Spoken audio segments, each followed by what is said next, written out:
Hello दोस्तों, तो कैसे हैं आप सभी। तो आज की कहानी शुरू करने से पहले अगर आप मेरे चैनल पर न्यू हैं तो प्लीज़ इसे सब्सक्राइब ज़रूर कीजिएगा। तो आज की हमारी कहानी है ऐसा करने की सोचना भी मत।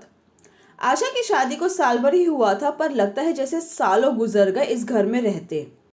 रमेश का रिश्ता जब आशा के लिए आया था तो वह उसकी फ़ोटो देखती ही रह गई थी। इतने सुंदर, स्मार्ट, पढ़े लिखे इंजीनियर थे।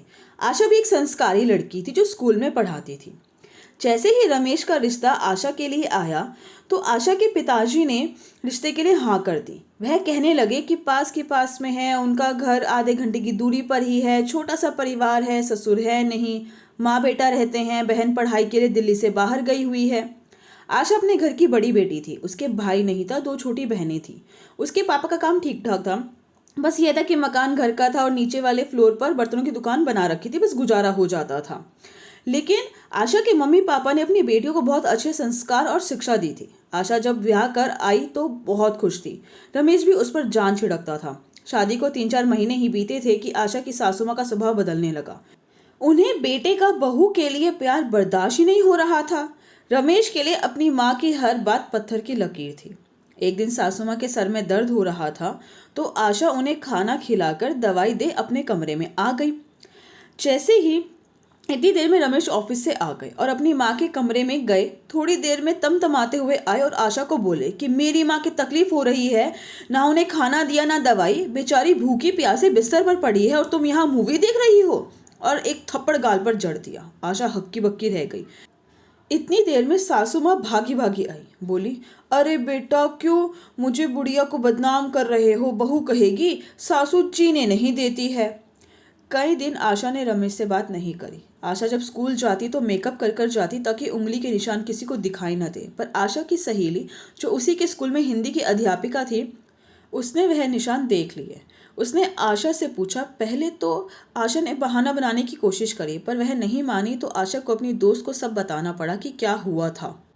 तो वह कहने लगी, आशा देख, यह तेरा पर्सनल मैटर है, फिर भी तो मेरी बहन जैसी हो इसलिए कह रही हूँ। यह थप्पड़ पहला ज़रूर था पर आखिरी नहीं। अगर आज हाथ नहीं रोका तो यह सब कुछ समय बाद हर रोज़ होने लगेगा, आगे जो तुम्हें ठीक लगे। आशा ने कुछ नहीं कहा पर दिमाग में अपनी सहेली की बात बैठा ली। फिर कुछ दिन सब ठीक चलता रहा। एक दिन आशा को स्कूल से आने में रात हो गई।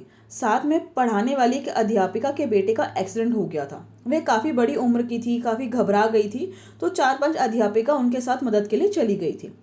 आशा ने अपने सासू माँ को फ़ोन करके सब बता दिया था। सासू माँ ने जब कहा भी कि बेटा तुम चिंता मत करना, आराम से आ जाना, पर जैसे ही बेटे का ऑफिस से आने का समय होने वाला था तो रसोई में जाकर दाल चावल चढ़ा दिए और सब्जी काटने लगी। रमेश ने जब माँ को रसोई में देखा तो पूछने लगा कि माँ आशा कहाँ है। तो वह कहने लगी, पता नहीं बेटा, सुबह से अभी तक आई नहीं है, मुझे तो भूख के मारे चक्कर आने लगे थे तो 2-4 बिस्किट लिए, तब हिम्मत करके खाना बनाने आई हूँ। यह सुनकर रमेश गुस्से से आग बबूला हो गया।